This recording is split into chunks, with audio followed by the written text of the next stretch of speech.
como é que vocês estão? Eu espero que bem. Aqui é a Amanda e hoje a gente vai conversar sobre o livro Senhor das Moscas, do William Golding, que foi o livro que vocês votaram para que eu lesse no mês de fevereiro. E eu li no mês passado e já adianto para vocês que foi uma leitura, assim, intensa. O William Golding é inglês e Senhor das Moscas foi o seu primeiro romance publicado. Ele foi publicado originalmente em 1954. Ele publicou outras obras ao longo de sua vida, outros romances, ele publicou também livros de ensaios, publicou uma peça de teatro, que acabaram rendendo ao autor um prêmio Nobel. Então, em 1983, ele recebeu o prêmio pelo conjunto da sua obra. Esse livro já foi adaptado 2 vezes para o cinema. Uma adaptação é de 1963 e a outra é de 1990. Eu ainda não vi nenhuma das duas, então não sou capaz de opinar. O Senhor das Moscas surgiu como uma paródia a uma história chamada The Coral Island. O The Coral Island traz a história de um grupo de garotos ingleses que, depois de um naufrágio, eles acabam indo parar em uma ilha deserta no meio do Pacífico. E o tempo que eles passam nessa ilha, eles continuam mantendo a civilidade, vamos dizer assim. Eles criam uma micro-sociedade naquela ilha, uma mini Inglaterra, e vão vivendo, agindo da forma como eles costumavam viver. Mas o Golding pensou que crianças em uma ilha deserta, em condições selvagens, vão acabar se tornando selvagens, vivendo como tais. Então é por isso que ele escreve Senhor das Moscas. Vamos falar da história agora, o que é que esse livro traz pra gente. Na realidade dessa sociedade está acontecendo uma guerra, a gente não tem detalhes sobre essa guerra, não é o foco do livro, e alguns garotos foram colocados em um avião para serem transportados para um local mais seguro. Só que esse avião não consegue chegar ao seu destino porque acontece um acidente, e o avião acaba caindo em uma ilha deserta no meio do Pacífico. E eis um detalhe. Os únicos sobreviventes desse acidente são esses garotos, que têm entre 6 e 12 anos. Não sobreviveu nenhum adulto. Não se tem notícia do piloto, do copiloto. Então, nas 223 páginas desse livro, nós acompanhamos essas crianças fazendo o que elas acham que tem que fazer para sobreviver. Um grupo de garotos em uma ilha paradisíaca, eles têm água, têm fruta à vontade, não tem supervisão de um adulto. Então, a princípio, tudo é festa e eles se divertem ali naquele lugar. Mas isso não dura muito tempo. Com o desenrolar da história, vão vindo uns momentos assim, bem tensos. Interessante que logo que passa essa euforia, os meninos se reúnem em um local da ilha com o pensamento de se organizar. Então eles querem criar algumas regras para que eles possam segui-las. Afinal, eles estão ali sem nenhuma instituição que os direcione de alguma forma. Eles não têm aquelas figuras de autoridade que eles estavam acostumados. Então, no início, a gente percebe a tentativa de manter um mínimo de civilidade que eles estavam habituados. Aí eles fazem uma votação para decidir democraticamente quem vai ser o líder. Dentre os garotos, 2 demonstram aptidão ali para liderar, Ralph e Jack. Aí eles fazem votação e os meninos votam em um desses 2 e o Ralph vence. Aí ele convoca algumas reuniões, surgem os debates, eles criam algumas regras, dividem tarefas. Mas depois de algum tempo começam a surgir alguns conflitos de interesses. Os 2 garotos que demonstraram interesse em liderar, Jack e Ralph, eles pensam, agem de maneiras muito diferentes. Então surge esse conflito de poder. Por mais que o Ralph tenha sido escolhido como líder, o Jack não respeita muito isso. O Ralph, o que foi escolhido como líder, ele julga como a coisa mais importante a se fazer ali na ilha é manter uma fogueira sempre acesa, porque aí se algum navio passar, vai ver ali a fumaça e ir resgatá-los. Só que um dia, os meninos que estão responsáveis pela fogueira deixam ela se apagar. E isso deixa o Ralph um pouco puto. O Jack nem liga muito pra isso, porque a preocupação maior dele é caçar. Então os meninos deixaram a fogueira se apagar. O que acontece? Eles vão sofrer algum tipo de sanção? Aparentemente não. Aí com o Jack surgem as questões.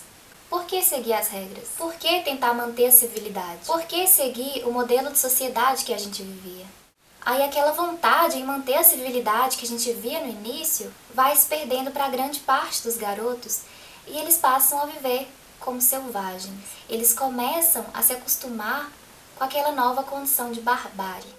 Então os garotos se dividem em 2 grupos. Com o Jack ficam os garotos que passam a viver como selvagens. Eles deixam de ter a preocupação de fazer algo para serem resgatados. Eles simplesmente vão vivendo ali, sob a liderança um tanto autoritária do Jack. Com o Ralph ficam poucos garotos. Ficam aqueles que ainda tentam manter um pouco da civilidade. Aqueles que ainda se preocupam em fazer algo para serem resgatados dali. Enquanto eu li esse livro, eu lembrei um pouco da série The Walking Dead. Com avançadas temporadas, a gente vê que as pessoas mudam o comportamento porque elas se encontram em uma situação de sobrevivência muito distinta da que elas tinham anteriormente. Mas a gente percebe também em The Walking Dead que vários adultos têm grande resistência em mudar a sua forma de agir, sua forma de pensar, porque eles carregam consigo vários princípios morais e princípios éticos, princípios que eles não conseguem abandonar tão facilmente. Aí eu achei interessantíssimo o que o William Golding fez, porque para contar a sua história, ele utilizou crianças. As crianças têm mais facilidade em se entregar à barbárie, acredito eu, justamente porque elas ainda não têm muito bem delimitados seus princípios. Então, ao contar essa história com crianças, elas voltariam ao estado natural mais facilmente que um adulto. Aí a gente acaba caindo em um ponto interessante dessa história. Quando você lê um pouco mais sobre essa obra aqui, é muito comum que você encontre ensaios, encontre artigos que relacionam O Senhor das Moscas, do William Golding, com o Leviatã, do Thomas Hobbes. Nessa sua obra, o Leviatã, o Hobbes fala sobre o estado de natureza. E falando de forma bem simplificada, a ideia de estado natural do homem, para Hobbes, é de que os homens são maus por natureza. Daí a famosa frase, o homem é o lobo do homem. Que para conseguir aquilo que deseja, ele vai utilizar de todos os meios possíveis. Que em seu estado natural, o homem é egoísta e não altruísta. E por que isso dialoga com esse livro? Como eu falei anteriormente, existe um conflito de poder, que faz com que esses garotos se dividam em dois grupos. Aí a maioria dos meninos, os do grupo do Jack, eles vão abandonar aquele ranço de civilidade que eles tinham e eles vão passar a viver como selvagem. E para conseguir o que eles querem, eles fazem uso da violência, eles fazem uso da brutalidade sem nenhum escrúpulo. A minoria dos meninos que ficou com Ralph, que ainda tentam manter um mínimo de organização, por mais que eles não ajam com selvageria, tudo que eles se preocupam em fazer é para salvar a própria pele, de certa forma. Então, com esses dois líderes em conflito, dá para vislumbrar um pouco do que o Hobbes fala sobre egoísmo, sobre buscar, a qualquer custo, a satisfação dos seus próprios interesses. Existem várias outras relações possíveis de serem feitas com essa obra do Hobbes e O Senhor das Moscas, mas não vou me estender muito falando sobre isso. Deixei links na descrição para que vocês possam ler um pouco mais,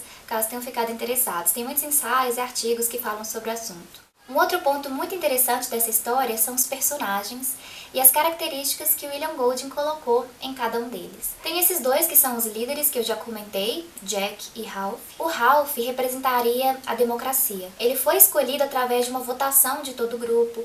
Ele sempre convocava reuniões onde todos que quisessem falar teriam a oportunidade de falar. Já o Jack representaria a tirania. Em várias passagens do livro, a gente percebe que as suas ações são completamente autoritárias. Ele não se preocupa em ouvir os outros membros do grupo. Ele age quando e como ele acha que deve. E ele exerce certo fascínio nos outros meninos do seu grupo, porque eles simplesmente o obedecem sem questionar. E o Jack também faz uso do medo para se impor. Surge a conversa de que teria um monstro na ilha. Aí os meninos ficam aterrorizados com isso, principalmente os pequenos. O Jack, por ser o caçador, ele faz umas lanças. Aí ele fala para os meninos, ó, fiquem comigo que eu protejo vocês desse monstro. Ele se aproveita da vulnerabilidade dos outros meninos para se impor. O medo é algo muito marcante nessa história. O medo que esses meninos sentem influenciam suas formas de agir. Um outro personagem muito interessante e importante para essa história é o Porquinho. Em nenhum momento a gente sabe o nome verdadeiro dele. Ele é descrito como um menino gordinho, que tem asma e usa um óculos com um grau bem forte. Então, por conta da sua aparência, ele sofre preconceito dos outros garotos ali da ilha. Mas ele é o personagem mais inteligente. Ele sempre tem as melhores ideias, mas ele é frequentemente zoado e ignorado pelos outros meninos por conta da sua aparência. No decorrer da história, acontece uma coisa com esse personagem que representa a intelectualidade sumindo, a intelectualidade deixando de existir naquela sociedade. Então, a intelectualidade some para que a selvageria tome conta. Tem também os gêmeos, que representaria aquela parte da sociedade que vai para onde é mais conveniente. Que por mais que não concordem com o que tal líder faça, isso para eles não faz diferença. Eles vão ficar onde eles se sentirem mais seguros. Tem o Simon, que talvez seja meu personagem favorito desse livro, e o comportamento dele destoa um pouco do comportamento dos outros garotos. Ele tem um lado místico, se é que eu posso chamar dessa forma. Inclusive, uma parte muito interessante da história é quando Simon conversa com esse Senhor das Moscas. Eu fiquei me perguntando se eu falava ou não sobre o título do livro, mas eu decidi não falar porque eu acho que é interessante descobrir lendo o livro. Então, não vou comentar sobre o título com vocês. Interessante também sobre os personagens é que, apesar de o Golding ter colocado características marcantes em cada um deles, você percebe que existe um pouco de cada um dos personagens em nós. Não dá muito pra falar em personagem bom e mal, não dá pra fazer juízo de valor. Ele destaca em cada personagem características que todo mundo tem.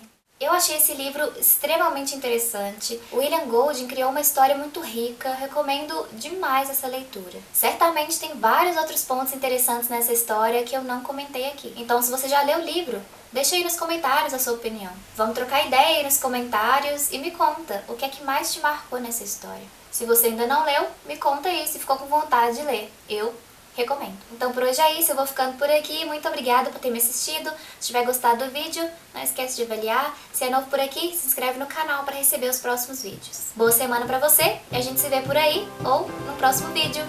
Um beijo. Tchau.